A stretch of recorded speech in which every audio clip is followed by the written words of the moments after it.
ওকে। আচ্ছা, আমি ওকে। আহ, আহ, শুরু করছি পড়ানো। হ্যাঁ সেটা। তার কোনো শব্দ আগে আসতেছে না যে? সাউন্ড বাড়ান। তাই। 500। আচ্ছা, খেয়াল করো, আমি এই কথাগুলো এর আগেও বলেছি, কিন্তু আবার সাউন্ড একটু বাড়ান। রিপিট এই করছি। সাউন্ড তো জায়গা জিরো করে রাখছেন। এখানে আর কয়েকজন আছে যাদের জন্য আমি কথাগুলো একটু রিপিট করতেছি, কিন্তু একটু দ্রুত যাচ্ছে, সমস্যা নাই। কারো কোনো সমস্যা থাকলে জিজ্ঞাসা করতে হবে। ঠিক আছে, আমরা আর্কিটেকচারাল প্রজেক্ট, আমরা যখন সাইটটা সিলেক্ট করেছি যে আমার কোন সাইটে আমি কি কাজ করব, সাইটটা সিলেক্ট করে সাইট ভিজিটে গিয়েছি, সাইট ভিজিটে গিয়ে সাইটটার মাপ নিয়েছি, ডাইমেনশন নিয়েছি। ঠিক আছে, ডাইমেনশন নেবার পরে আমার এখন ওই সাইটের অ্যানালাইসিস করছি। ঠিক আছে, সাইট অ্যানালাইসিস করছি, সাইট অ্যানালাইসিসে কি কি কাজগুলো করছি। সাইট অ্যানালাইসিস করতে গিয়ে আমার এখানে দুটো ভাগে ভাগ হবে, একটা হচ্ছে সাইট অ্যানালাইসিস করব, আর একটা হলো গিয়ে আমি তারপরে ওই সাইট কি কি অ্যানালাইসিস করলাম, এক্সিস্টিং কি কি আছে না আছে সেটা দেখে আমি ডিজাইন করব। ঠিক আছে, তো এক্সিস্টিং সাইট অ্যানালাইসিস এর মধ্যে আমি জমির মাপ নিয়েছি, কোনাকুনি মাপ নিয়েছি, যাদের জমিটা কেমন আছে সেটা দেখার জন্য, তারপর রাস্তা কোন দিকে আছে সেই পজিশনটা দেখিয়ে আমি জমিটার মাপ নিলাম। ঠিক আছে, আর সাথে আমার আমার যে ধরনের স্ট্রাকচারের কাজগুলো আমি, সেই স্ট্রাকচারের কাজ যেমন হবে আমি একটা ভিডিও রেডি করবো। মানে কেস স্টাডি কোনটা, যেমন আমার এডুকেশনাল বিল্ডিং আমার ভাগে করে পড়েছে, তাহলে আমি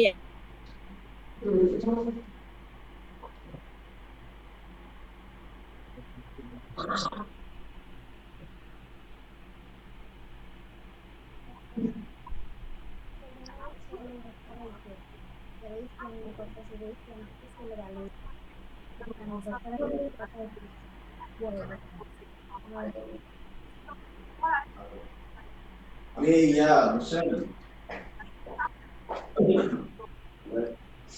Vale, un marejón.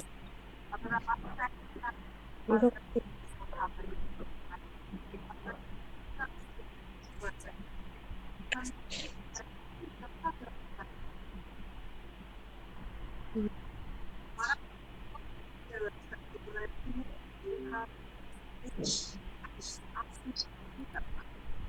ওই যারা যারা মুট করো নাই তারা তারা মুট করো। কিরে আরফান, তুই দি হোস্ট, বুঝলাম না কিছু।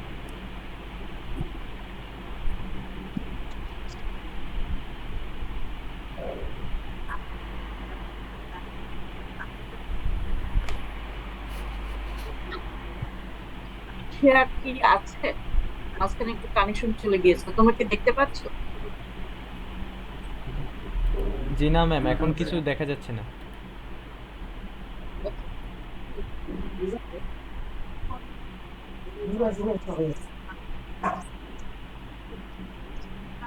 vale, un marejón. ওকে, তাহলে আমরা সেটার একটা কেস স্টাডি রেডি করব। তাহলে এখন তোমরা যে যতটুকু কাজ করেছো তার পাশাপাশি তোমরা কেস স্টাডিটাও রেডি করো। ঠিক আছে, যে যেটার কাজ করছো তাদের কেস স্টাডি রেডি করো। তোমরা অনেক জায়গায় ভিজিটে গিয়েছো, তোমার সাথে যদি মিলে যায় এরকম কোন স্ট্রাকচারে, তাহলে তুমি সেটাকেও কেস স্টাডি হিসাবে নিতে পারো, সেই ডাটাগুলোই তুমি কাজে লাগাতে পারো, সেই ছবিগুলো তুমি কাজে লাগাতে পারো। আর যদি না মিলে তাহলে অন্য একটা স্টাডি কালেক্ট করো, সেখানে গিয়ে সাধারণত যেটা তোমার হাতের কাছে আছে, দেখা যায় কাছাকাছি, এরকম জিনিসই কালেক্ট করবে। ঠিক আছে, অথবা গুগল থেকে যদি তুমি কালেক্ট করো তাহলে সেটার জন্য সমস্ত ইনফরমেশন পাওয়া যায়, এরকম একটা জিনিসই কালেক্ট করবে। একটা ডিজাইন দেখলাম খুব সুন্দর, নেটে দেখলাম, আর সেটা আমি কেস স্টাডি হিসাবে নিয়ে নিলাম, কিন্তু সেটা তোমার সঠিকভাবে তুমি সব তথ্যগুলো তুমি পাচ্ছ না। আবার একটা জিনিসের সকল তথ্য আছে কিন্তু স্ট্রাকচারটা এত জটিল, মানে ওইটা তুমি আসলে নিজে স্টার্ট করতেছো না, খালি দেওয়া লাগবে দেখে দিচ্ছ, এইরকম যেন না হয়। তুমি স্টাডি করতে পারবে সেরকম জিনিসই তুমি নিবে। ঠিক আছে, তাহলে তোমাদের নেক্সট কাজ হচ্ছে কেস স্টাডি রেডি করা। ঠিক আছে, কেস স্টাডি কি করবে, কেস স্টাডির প্ল্যান কেমন, তার এই যে প্লটের মাপ কিরকম, তার প্ল্যান কেমন, তার সেকশন কেমন, তার এলিভেশন কেমন, কয়টা ফ্লোর, কোন কোন ফ্লোরে কি আছে, তার প্রবেশপথটা দেখতে কেমন, ঠিক আছে, তার 3D ভিউ গুলো দেখবা, মডেল গুলো দেখবে। এগুলো দেখে তার এক্সিস্টিং কোর কোর এরিয়াটা কোন জায়গায় আছে, এই সমস্ত বিষয়গুলো দেখিয়ে তুমি সেটা স্টাডি করবে। আর সেগুলো উল্লেখ করবে পাওয়ার পয়েন্টের ভিতরে, তুমি সেগুলো উল্লেখ করবে। কেস স্টাডিটা উপরে লিখবে, সাইট অ্যানালাইসিস যেরকম লিখেছো সেরকম লিখবে, কেস স্টাডি লিখে সেগুলো করবে। ঠিক আছে। এরপরে আমাদের প্রপোজ, পরে আমরা যাব প্রপোজ ডিজাইনে, তারপরে সেটার আমরা মডেল করব। তো এটা আমরা পরে করব। আগে আমরা কি কি কাজ করেছি, তার আগে আমরা করেছি আম, আমাদের ডিজাইনে এক্সিস্টিং যা যা আছে সেই জিনিসগুলো আমরা কালেক্ট করেছি। ঠিক আছে, তার ভিতরে তোমরা দুইটা পেজ করেছো, সানপাথ ডায়াগ্রাম দিয়েছো আর সাউন্ড পলিউশন দিয়েছো। এখন যেটা করবে সেটা হচ্ছে ফিজিক্যাল অ্যানালাইসিস গুলো উল্লেখ করবে। ঠিক আছে, এখানে একটা দেখো ছবি দেয়া আছে। ছবিটা হচ্ছে এখানে কিন্তু প্রয়োজনে স্কেচ করে দিতে পারো, প্রয়োজনে ছবি তুলে দিতে পারো, ছবির সাথে মিলিয়ে স্কেচ দুটো মিলিয়ে করতে পারো, কোনোটাতেই সমস্যা নাই। কিন্তু স্কেচ গুলো কিন্তু দেখতে যেন একটু সুন্দর হয়। ঠিক আছে, ফালতু যেন না হয়। এখানে স্কেচ গুলো দেখো একেবারে সিম্পল স্কেচ, কিন্তু আঁকার সময় যেন একটু বুঝে আঁকো, ভিউটা যেন সুন্দরভাবে দেখা যায়। ঠিক আছে, পারফেক্টলি বোঝা যায়। তো এটার ভিতরে ফিজিক্যাল অ্যানালাইসিস এর ভিতরে আর কি কি আছে, তোমার মরফোলজিক্যাল অ্যানালাইসিস এর এটা আইডেন্টিফাইং এর কাজটা তোমরা করছো, কোন লোকেশন টোকেশন দিয়েছো, ঠিক আছে, পিকচার দিয়েছো, ইনফরমেশন দিয়েছো, ম্যাপ দিয়েছো, আর যদি কোনো স্কেচ আপ থাকে তাহলে সেটা দিবে। বিল্ট এবং আনবিল্ট এটা তোমরা এখনো উল্লেখ করো নাই। তোমাদের আশেপাশের বিল্ডিং তোমরা কয়েকজন শুধু দেখাচ্ছ যে এই পাশে এই বিল্ডিং আছে, ওই পাশে ওই বিল্ডিং আছে, কিন্তু পরিপূর্ণ ধারণা নেওয়ার মতন করে তৈরি করো নাই। এখন তুমি পরিপূর্ণ ধারণা নেওয়ার মতন করে সুন্দর করে কাজটা তৈরি করবে। ঠিক আছে, তারপরে নিবে বিল্ডিং এর হাইট এবং তার শ্যাডোটা। এখানে দেখো সান সান মানে কোথা থেকে সূর্যের আলোটা কোন দিক থেকে আসছে এবং কোন দিকে বিল্ডিং এর শেডটা পড়তে পারে, সেইভাবে ছবিগুলো দেয়া আছে। যদি তোমার কাছে মনে হয় এর আগে আমিও দিয়েছিলাম, সেইভাবে যদি ছবি দিতে চাও তাহলে সেইভাবেও দিতে পারো, স্কেচ চাপে তুলে। ঠিক আছে, এবং ল্যান্ড ইউজ, এই জমিটা কিভাবে ইউজ হচ্ছে, কি কি পারপাসে ইউজ হচ্ছে। যেমন এক্সাম্পল, তোমরা অ্যাডমিনিস্ট্রেশন বিল্ডিং এর জন্য যে জমিটা নিয়েছো সেখানে দেখো মসজিদের কাজ হয়, শহীদ মিনারের কাজ হয়, খেলাধুলার কাজ হয়, সেখানে সাইকেল স্ট্যান্ড আছে, সেখানে গার্ড রুম আছে, সেখানে গাছপালা আছে।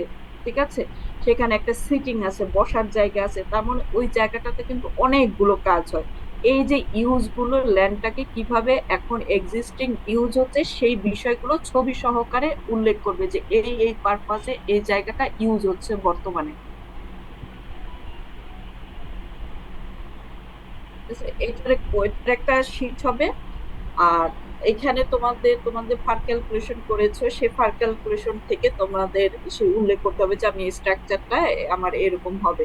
এখানে যে শেড শ্যাডোর বিষয়টাও এইভাবে ছবির থেকেও তোমরা এরকম দিতে পারো, যে এরকম করে ছবি দিতে পারো। ঠিক আছে, আর তোমাদের এর আগে যে গুগল ম্যাপ যে তোমাদের যে সার্কেল করে করে জিনিসটা দেখাতে বলেছিলাম, এখানে সেরকম দেখানো আছে, সেই জিনিসগুলো দেখাতে পারে। এখন তোমাদের আরেকটা শীট হবে। এতক্ষণ কিন্তু ল্যান্ড ইউজের জন্য শীট করতে বলেছিলাম। ঠিক আছে, এখন হচ্ছে মোবিলিটি প্যাটার্ন, যেটা এটা তোমরা পারফেক্টলি উল্লেখ করবা।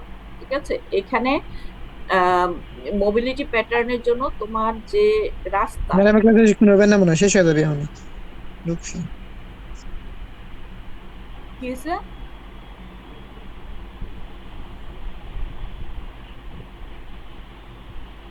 কেউ কিছু বলছো? ম্যাম ও ভুলে মনে হয় মাইক অন করে ফেলেছে ম্যাম। আচ্ছা, তোমার একজনে কিন্তু প্রশ্ন করেছো, ম্যাডাম আমার দুই দিকে রাস্তা, তাহলে আমি কি করব? তাহলে তুমি সেটব্যাকের সাইডটা উল্লেখ করো। আমি এখানে ছবি আছে, আমি একটু দেখিয়ে দিব। তো সেটা উল্লেখ করে সেখান থেকে তুমি ঠিক করবা তোমার কোনটা ফ্রন্ট সাইড। এখানে হালকা করে অল্প একটু ছবি দেওয়া আছে। ঠিক আছে, এই ছবিটা তোমাদের সেটব্যাকের পিছনের দিকে, মানে তোমাদের ইমারত নির্মাণ বিধিমালা বইয়ের পিছনের দিকে এই ছবিটা আছে অনেকগুলো। তো সেখান থেকে তুমি দেখবে কোনটা ইম্পর্টেন্ট রোড, সেই অনুযায়ী তুমি সেটার ফ্রন্ট সাইডটা সিলেক্ট করবে, যে এটা আমার ফ্রন্ট সাইড। ঠিক আছে, এটা তোমার উপরে, এটা কোনো সমস্যা নেই। কিন্তু তুমি দেখবা ভিউ সুন্দর করা যায় কোন সাইড থেকে, তাই সেই অনুযায়ী তুমি ফ্রন্ট সাইডটা সিলেক্ট করবা। একটু এইদিকেও একটু খেয়াল রাখতে হয় যে আমি বিল্ডিং এর শেপটা যে নিব, তাহলে আমার এই দিকে ফ্রন্ট হলে আমার শেপ নিতে সুবিধা, সব জিনিস দিতে সুবিধা, ঠিক আছে, তাহলে সেটা ফ্রন্ট। তাহলে এখন তোমার প্লটের আশেপাশে তোমার রাস্তা কি আছে, ফুটপাত কি আছে, এবং গাড়ির বিষয়টা অ্যারো চিহ্ন দিয়ে দেখাতে হবে যে এই দিক থেকে গাড়ি ঢুকে, এই দিক থেকে গাড়ি যায়, ঠিক আছে, একদিক থেকে আসে আরেক দিক দিয়ে যায়, মাঝখানে আইল্যান্ড আছে কিনা নাকি নাই, ঠিক আছে, এবং অন্যান্য কানেক্টিভিটি গুলো, অন্যান্য রাস্তার সাথে এটার সংযোগ রাস্তাগুলো, এইরকম কিছুটা দূর পর্যন্ত এই জিনিসগুলো তোমাকে দেখাতে হবে, ঠিক আছে। এইটার জন্য একটা শিট হবে, পেজ আর কি, ঠিক আছে। পরে আছে সিগনিফিকেন্স অফ প্লেস, এটা আর তোমাদের দরকার নাই। এটার জন্য তোমরা যে যে ল্যান্ডটা কিভাবে ইউজ হচ্ছে দেখাচ্ছ, এটা হলেই হবে, ঠিক আছে। আর বিভিন্ন ধরনের ইকোসিস্টেম, এটা তোমাদের দরকার নাই। আর এখানে শুধু তোমাদের জায়গা থাকলে, তোমাদের শীটের মধ্যে যদি কোনো একটার মধ্যে জায়গা থাকে, তাহলে সেখানে তোমরা কিছু পলিউশনের কথা উল্লেখ করতে পারো। তোমাদের আশেপাশে যদি ড্রেন থাকে, সেই ড্রেন, কোথাও যদি গার্বেজ জমা করে থাকে, তাহলে সেই গার্বেজ জমার বিষয়টা, অথবা আশেপাশে যদি কোনো ট্যানারি থাকে বা কোনো কারখানা থাকে যেখান থেকে দুর্গন্ধ আসে বা গন্ধ আসে, এরকম কোনো বিষয় যদি থাকে, তাহলে সেই পলিউশনটা তোমরা উল্লেখ করতে পারো। ভিজুয়াল পলিউশন উল্লেখ করতে পারো, যেমন একটা ভিজুয়াল পলিউশন আমি বলি, যেমন এই যে মহিলা হোস্টেলের এই পাশ থেকে, রাস্তার সাইডের এই পাশের জানালা থেকে আমার কাছে মনে হয় এই পাশে এত হোটেলের লোকজন, সকালবেলা এত লোক হয়, মানে এত গ্যাদারিং হয় এই জায়গাটাতে, এইটা কিন্তু একটা ভিজুয়াল পলিউশন, মানে এখানে গ্যাদারিংটা দেখতে খুব একটা ভালো লাগে না, সকালবেলা অনেক গ্যাদারিং হয়। আর এখানকার লোকও তোমার এই বরাবর কেউ দাঁড়ালে বা এই জানালা বরাবর সবকিছু দেখতে পায়। তো তাহলে আমাকে কি করতে হয়, জানালাটা সবসময় আমাকে বন্ধ রাখতে হয় বা পর্দা দিয়ে রাখতে হয়, তাহলে এটা হচ্ছে এক ধরনের ভিজুয়াল পলিউশন, এটা এক ধরনের অসুবিধা। এই জিনিসগুলো তোমাদেরকে উল্লেখ করতে হবে, ঠিক আছে। তারপরে আশেপাশে বিল্ডিং এ কি ধরনের ম্যাটেরিয়ালস ইউজ করেছে, এই জিনিসটা তোমাকে উল্লেখ করতে হবে। এইগুলো নিয়ে একটা শীট করবে। তাহলে আমি কয়টা শীট এখানে উল্লেখ করেছি, আমি কিন্তু মোটামুটি মনে হয় 3টা শীটের কথা এখানে উল্লেখ করেছি। জি ম্যাম। আর এর একজনের জানার জন্য আমি বলছি, এখানে আমাদের একজন গেস্ট থাকার কথা, আমি জানি না সে যদি জয়েন করে থাকে, তাহলে আম, আমাদের আগে 3টা শীট আমরা করেছি, সেই 3টা শীটের মধ্যে আছে লোকেশন, আমি বলেছি প্রথম শীটে ছিল লোকেশন, গুগল ম্যাপ দিয়ে তার সাইটটা কোথায় অবস্থিত সেটার জন্য সে লোকেশনটা দেখিয়েছে, তারপর তার এরিয়া কত স্কোয়ার ফিট আছে সেটা সে দেখিয়েছে, আর সাথে সানপাত ডায়াগ্রামটা দেখিয়েছে, তার যে সাইটের যে এখন বর্তমানে যে স্ট্রাকচার আছে সেটার কোন দিক থেকে সূর্যের জন্য তার কোন দিকে সূর্যের তাপটা পড়ে, ছায়া পড়ে, এই বিষয়টা সে উল্লেখ করেছে। আর কোন দিক থেকে শব্দ আসে, সাউন্ড পলিউশন হয়, বা কোন দিকে নিরিবিলি, বিষয়গুলো সে উল্লেখ করেছে, ঠিক আছে। এরপরে লাস্ট শীট করবা, সেটা হচ্ছে শর্ট অ্যানালাইসিস। এটা মোটামুটি আম, সামনের সপ্তাহের মঙ্গলবারের ভিতরে এগুলো সব কমপ্লিট, আর থাকবে না, মানে এটা শেষ করে আমরা ডিজাইনে চলে যাব, ঠিক আছে। এরপরে আর এই শীট নিয়ে আমি কোনো কাজ করব না, ঠিক আছে। আর তারপরে হলো গিয়ে আমার একটা কনসেপ্ট, আমি একটা কনসেপ্ট রেডি করব, শর্ট অ্যানালাইসিস, এটা আমি দেখিয়েছি, তারপর আবার একটু বলি। এটা একটা চার্ট এরকম করে তৈরি করবো, একটা পেজের ভিতরে থাকবে এই যে short analysis is for N strength weakness, এই কথাগুলো লেখার দরকার নেই, এটা তোমাদের বোঝানোর জন্য বলেছি। এখানে স্ট্রেংথ উইকনেস এই অপরচুনিটির কথাটা এখানে লেখা আছে হেডিং এ, ঠিক আছে। এটার মধ্যে থেকে তুমি তোমার যে ধরনের চাহিদাগুলো আছে, গুলো কি কি আছে, উইকনেস গুলো কি কি আছে, এগুলো মোটা দাগে পয়েন্ট করে যে জিনিসগুলো তোমার সাইট থেকে উঠে এসেছে অ্যানালাইসিস করার পরে, তুমি সেই কথা পয়েন্ট গুলো এখানে উল্লেখ করবে, এবং তার ভিতর থেকে কোনো একটা ছবি তুমি দিতে পারো, অথবা লেখা দিয়েই তুমি কমপ্লিট করতে পারো, অথবা তোমার কাছে মনে হলো 2টা ছবিতে 3টা ছবিতে তুমি দিতে পারো, যুক্ত করতে পারো, কোনো সমস্যা নেই, ঠিক আছে। এটা শর্ট অ্যানালাইসিস দিয়ে এই শীটের এটা শেষ হবে। লাস্টে তুমি তোমার একটা কনসেপ্ট মডেল রেডি করে নিয়ে আসবে। ঠিক আছে, যে কোনো ধরনের একটা কনসেপ্ট মডেল রেডি করে নিয়ে আসবে। এই জন্য আমি এখানে বিভিন্ন ধরনের ছবি দিয়েছি, তার কনসেপ্ট গুলো কেমন ধরনের হতে পারে। একটা 10 তলা বিল্ডিং করেছে, 10 তলা বিল্ডিং এর সেগুলো কেমন হতে পারে। ঠিক আছে, তারপরে এখানে আরো কিছু ছবি দিয়েছি, এগুলো কনসেপ্টের জন্য ছবি দিয়েছি। ঠিক আছে, আইডিয়া নেওয়ার জন্য। এখানে আমি একটা কেস স্টাডি থেকে আমার একটা প্রজেক্ট আমি করেছিলাম, সেটার একটা ধারণা এখানে দিয়েছি যে একটা প্রজেক্ট কেস স্টাডি করলে তার একটা প্রভাব স্ট্রাকচারে পড়ে। ঠিক আছে, এটা হচ্ছে একটা আহ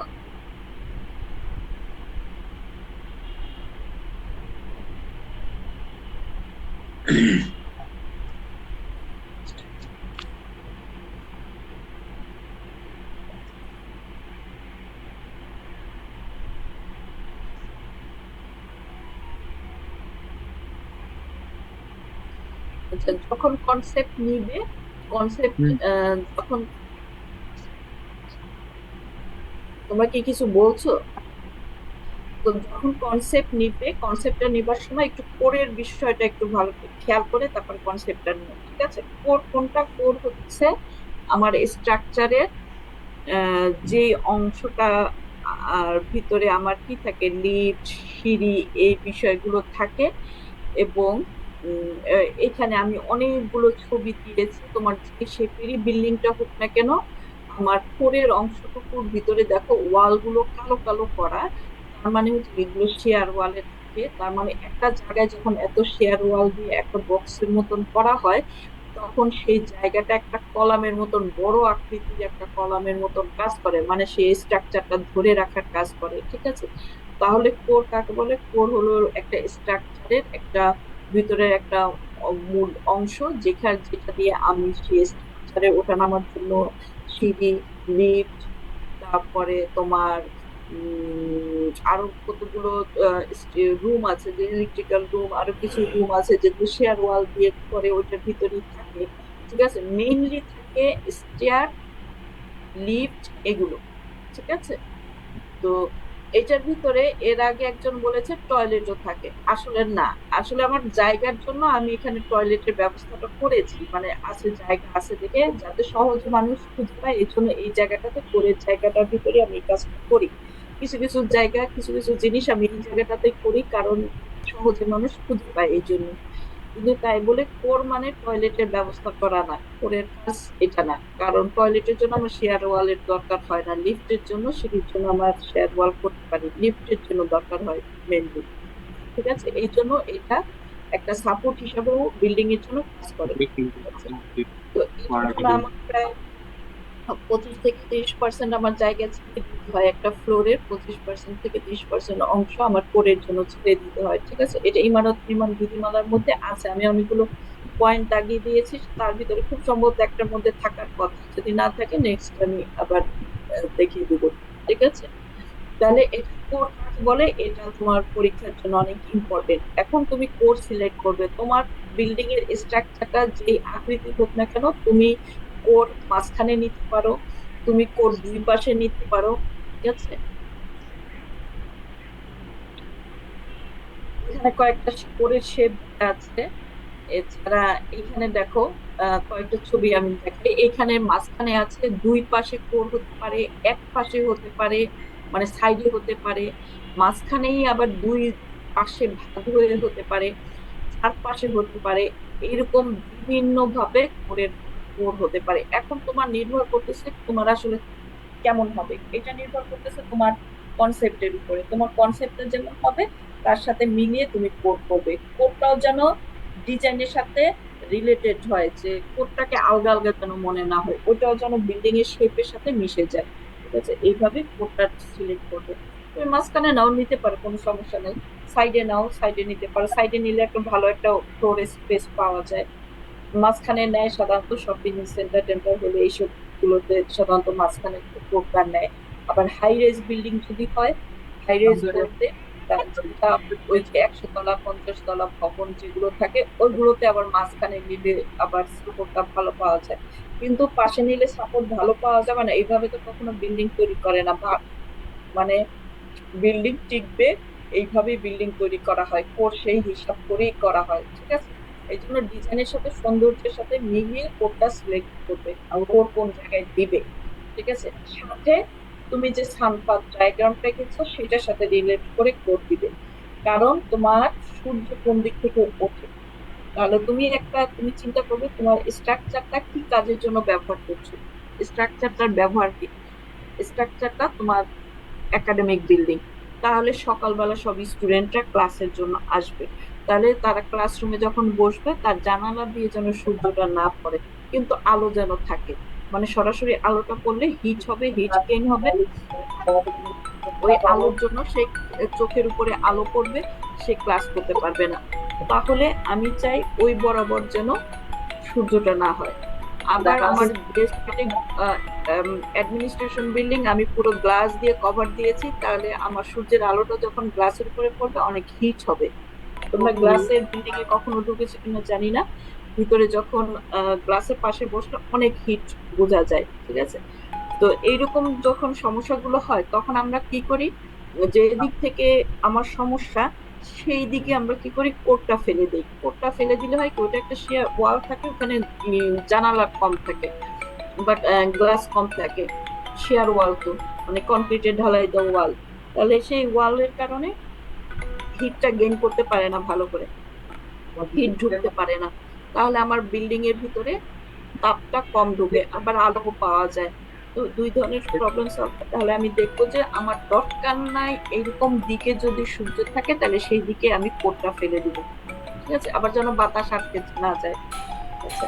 তো পূর্ব পশ্চিম দিকে তো বাতাস আটকাবে না, উত্তর দক্ষিণ দিকে যেন না আটকে যায়।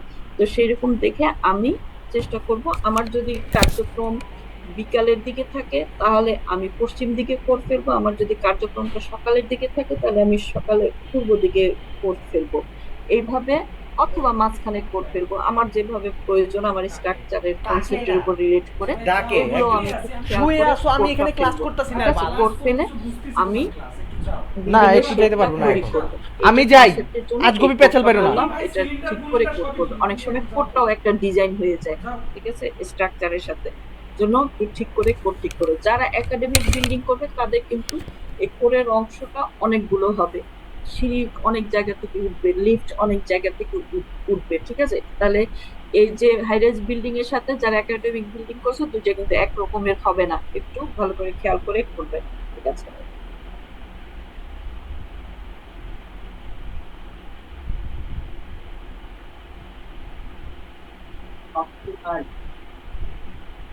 सबसे पैसे का फुल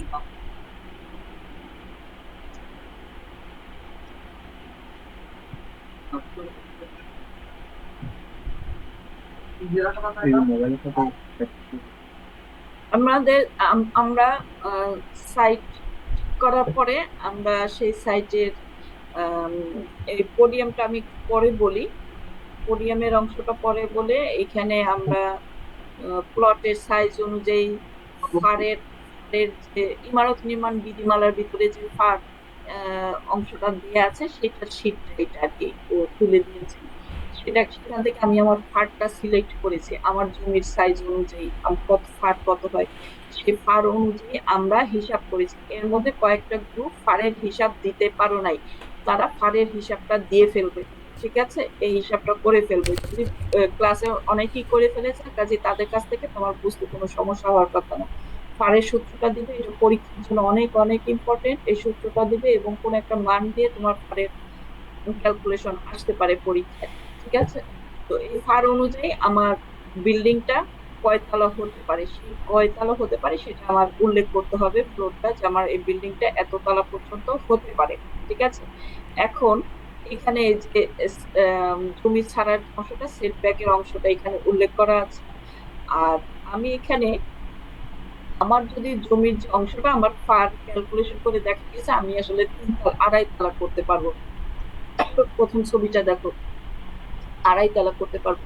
কিন্তু আমি যদি জমি আর একটু বেশি ছেড়ে দেই, আমার সেটব্যাকে যতটুকু ছাড়ার কথা ছিল তার আমি বেশি ছেড়ে দিলাম, তাহলে আমি দেখো 3, 4, 5 তলা করতে পারছি। তাহলে আমি আরো একটু ছেড়ে দিলাম, ছাড়ার সময় আমি 3 তলায় একরকম করে ছেড়েছি, আবার তার উপর থেকে আরো একটু বেশি ছেড়ে দিয়েছি, তাহলে সেখানে আমি আরো একটু ফ্লোরের হাইট বাড়াতে পারলাম। আবার পরের ছবিটাতে আমি আরো বেশি ছেড়ে দিয়েছি, তাহলে তুমি কভারেজ এরিয়া যত কমাবে তত তুমি হাইটে বাড়াতে পারবে। এভাবে আমি হাইট বাড়াতে পারি বিল্ডিং এর। কিন্তু আমি সেটব্যাকের জায়গাও বেশি নিলাম, হাইট বাড়ালাম, এভাবে হবে না। তোমার হিসাব অনুযায়ী তোমার করতে হবে। তোমাদের এই হিসাবটা তোমরা করেছো কয়েকজন, যারা করো নাই তারা করে ফেলবে। ঠিক আছে, কনসেপ্ট নেওয়ার সময় এই কথাটা মাথায় রেখে কনসেপ্ট রেডি করবে। তাহলে এখন এটা একটু বুঝিয়ে দিয়ে তারপর আমি পোডিয়ামে যাব। এই যে এই ছবিটা ইমারত নির্মাণ বিধিমালার শেষের দিকে পেজে, কত নম্বর পেজ আমি বলতে পারবো না, বই যে এখন আমার হাতের কাছে নাই। তো খুঁজে দেখো এই ছবিটা আছে, সেই অনুযায়ী তোমার ফ্রন্ট সাইড কোনটা হবে সেটা তুমি সিলেক্ট করে নিও। ঠিক আছে, অনেকে কিন্তু এই যে এইরকম একটা পজিশনে, যে 4 নম্বরে যে ছবিটা আছে, এইরকম একটা ছবি অনেকের ইসের মধ্যে, পজিশনের মধ্যে পড়তে পারে। আচ্ছা, অনেকের এই 3 নাম্বারটা পড়তে পারে। ঠিক আছে, তো এই অনুযায়ী করে নিও। এটা হচ্ছে গ্রাউন্ড কভারেজে, এটা হিসাবটা, এই হিসাব আমরা করেছি। আর এটা সেই সেটব্যাকের হিসাব, এটা এটা আমরা করেছি। ঠিক আছে, আমি এখানে একটা অংশ শুধু দেখাই।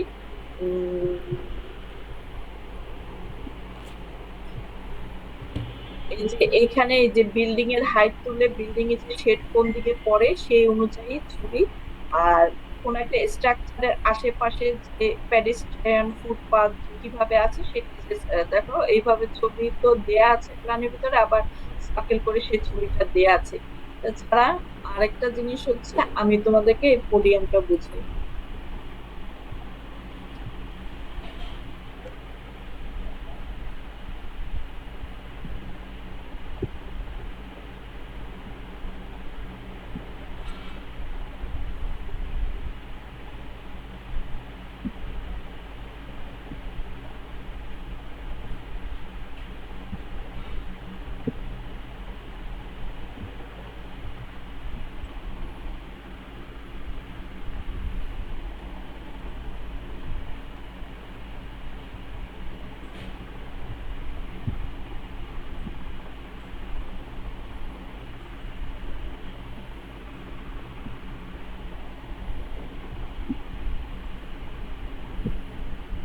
পোডিয়াম, পোডিয়ামটা আচ্ছা, আমি এখানে একটা ইয়া করি, এটা থেকে বুঝে আমার কাছে মনে হলো যেন পোডিয়াম ছিল এখানে।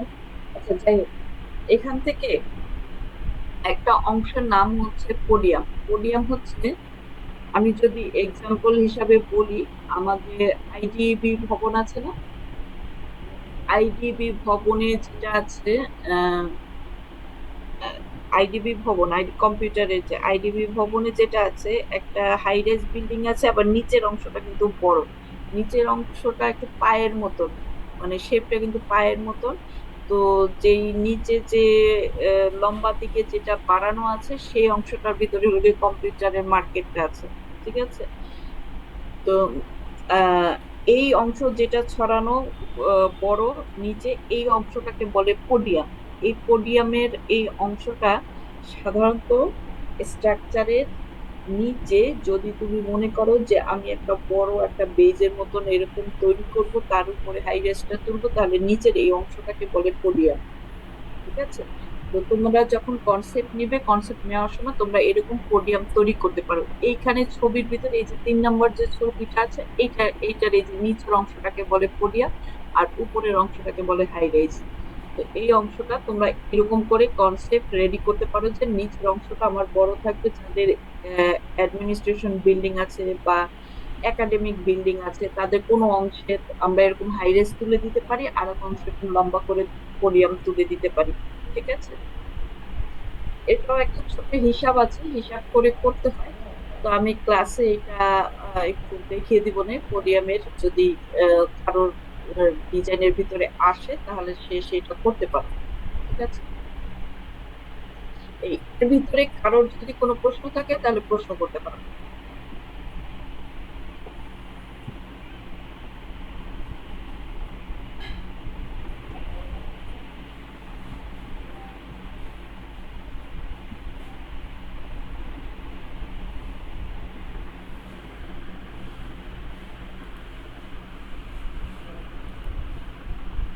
ফাইনালি সাইট অ্যানালাইসিসের সমস্ত কিছু মঙ্গলবার দিন জমা হবে।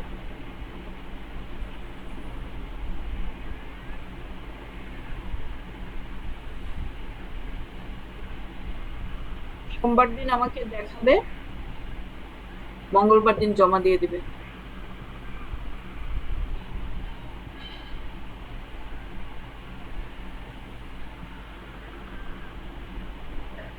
ম্যাম রাস্তার সেটব্যাক নির্ণয়ের জন্য রাস্তার প্রস্থ যদি কম হয় আর কি রুল অনুযায়ী 6 ফিট অথবা 5 ফিট, সেক্ষেত্রে কি ম্যাম ওই স্ট্যান্ডার্ড যেটা সেটা ধরে করতে হবে সেটব্যাক হিসাব?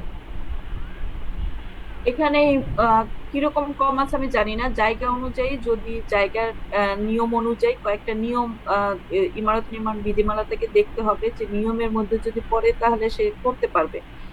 আর সাইটের কি ধরনের সাইট নিয়েছে, বাড়ির যদি নর্মাল আবাসিক বাড়ির বিষয় হয় তাহলে তো নর্মালি সে রাস্তার নিয়ম আছে ওই অনুযায়ী করতে হবে। আর যদি বড় ধরনের কোনো স্ট্রাকচারের বিষয় নেই, যেমন হাই রাইজ বিল্ডিং সে অনেক তলা বিশিষ্ট নিল, তাহলে কিন্তু তাকে আলাদাভাবে ইমারত নির্মাণ বিধিমালার ভিতর সব কিন্তু থাকবে না, তখন বিএনবিসি বইটাও কিন্তু থাকতে হবে, ওইখান থেকে নিতে হবে, ইনফরমেশন আছে। বুঝছে? আচ্ছা ম্যাম। এখন এখন আমরা কাজ শুরু করার জন্য পড়ানোর জন্য যদি ওই পর্যায়ে পর্যন্ত না যায় তাহলে ওকে রাস্তাটা বড় করে দিয়ে আমি কাজ শুরু করে দিতে পারি। তারপরে যখন আবার আস্তে ধীরে এই প্রসঙ্গগুলো আসবে তখন একটা একটা করে আবার তাকে শিখাতে পারি যে এই রাস্তা এইটা হলে 10 ফিট যদি হয় তাহলে বা 8 ফিট হয় বা 6 ফিট রাস্তা আছে, গাড়ি তো ঢুকবে না, তাহলে তার জন্য আমার অনুমোদন নাই, এটার জন্য আমাকে কি করতে হবে, কয়তলার অনুমোদন আমি পাবো, ঠিক আছে? এই ধরনের যে আলাদা কন্ডিশনস গুলো এগুলো আমি আলাদা ভাবে শিখাতে পারি, কারণ আমার নিজেরও দেখতে হবে, সবগুলো তো মুখস্থ নাই, ঠিক আছে? তো এই কন্ডিশন গুলো আমার ইমারত নির্মাণ বিধিমালার ভিতরে যদি সবগুলো না থাকে তাহলে বিএনবিসি বই যেটা আছে, বাংলাদেশ ন্যাশনাল বিল্ডিং কোড, ওই বইতেও কিছু পাওয়া যাবে। আর বিএনবিসি বই পড়া অত সহজ না আর কি, ঠিক আছে? ওটা একটু শিখতে হয় কোন জায়গায় কোনটা আছে।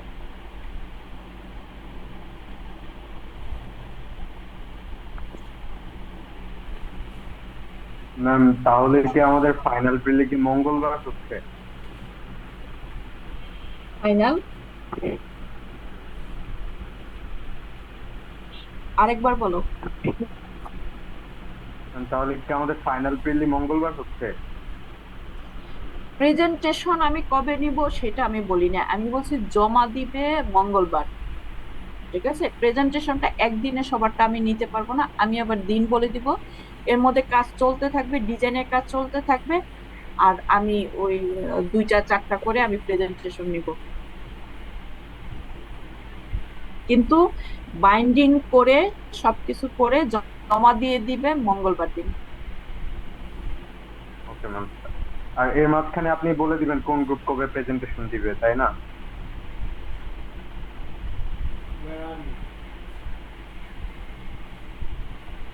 ঠিক আছে, তাহলে আর কোনো প্রশ্ন আছে? তাহলে আমি যে কটা শীট রেডি করতে বললাম এগুলো ছাড়াও কিন্তু তোমাদেরকে আরো কাজ দিয়েছিলাম শীট রেডি করার জন্য, ঠিক আছে? তার ভিতরে কি কি ছিল? লিফটের ইনফরমেশন নেওয়ার জন্য ছিল, লিফটের ইনফরমেশনটা আমি বলেছি তোমাদের design and planning for Rabin স্যারের যে বইটা আছে ওইখানে লিফটের ইনফরমেশন দেয়া আছে, এসকেলেটরের ইনফরমেশন দেয়া আছে, ঠিক আছে? আর লিফটের আরো ইনফরমেশন নিতে হলে আমার কাছে আরো কিছু কাগজপত্র আছে, তুমি সেখান থেকেও লিফটের অনেকগুলো ইনফরমেশন নিতে পারবে, ঠিক আছে? ফটোকপি করে নিতে পারবে।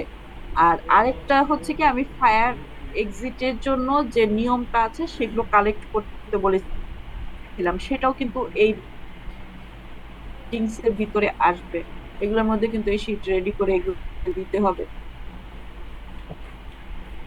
কার পার্কিং এর ইনফরমেশন আসবে,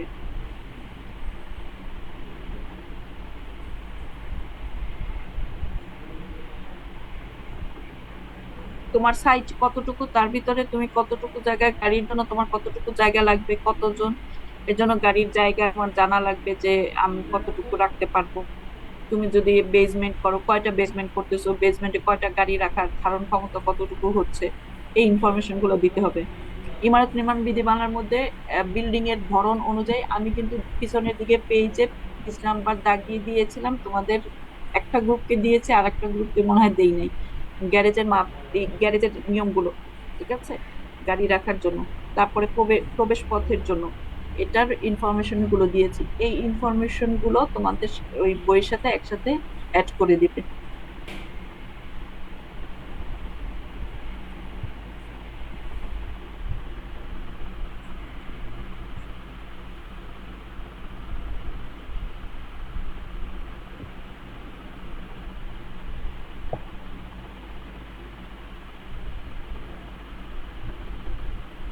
প্রশ্ন আছে কোনো? No ma'am.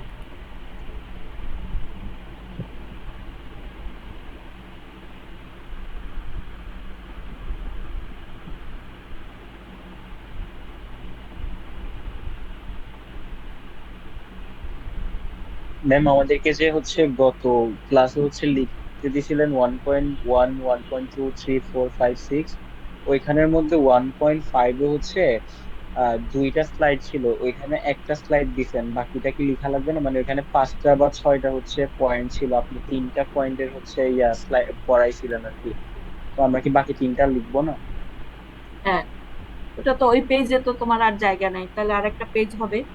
আচ্ছা, একজনে লিখছো যে এক্স্যাক্টলি কয়টা পেজ হবে, কয়টা পেজ হবে এটা আসলে তোমার উপর নির্ভর করে, কারণ এক একজনের সাইট এক এক রকম, তুমি কিভাবে তোমার সাইট অ্যানালাইসিস করছো সেটার উপরে। কিন্তু আমি মেইন কয়েকটা টপিকস বলেছি, এই টপিকস গুলো থাকতেই হবে, ঠিক আছে। এখন সেই টপিকসটা আলোচনা করতে গিয়ে তোমার পেজ যদি 2টা লাগে তাহলে তুমি 2টা নিবে, একটার ভিতরে দিতে পারলে একটা নিবে, ঠিক আছে। তো শুধু শুধু ছবি দিয়ে দিয়ে আমার অনেক পেজ বাড়ানোর দরকার নাই, এইটুকু শুধু আমি ক্লাসে বলেছিলাম, ঠিক আছে। আমার এখন হুবহু পুরোটা মনে নাই, তবে আমি বলি দেখো তোমাদের সাথে মিলে কিনা। আমি প্রথমে একটা কভার পেজ দিতে বলেছিলাম, ঠিক আছে, তারপরে বলেছিলাম কন্টেন্ট গুলো লেখার জন্য আপাতত লেখার দরকার নেই, এখন যেহেতু বইটা রেডি করে ফেলবে তাহলে এখন তোমার একটা কন্টেন্টেড পেজ হবে, যে তোমার কোন কত নাম্বার পেজে কি আছে টপিকস, এটার জন্য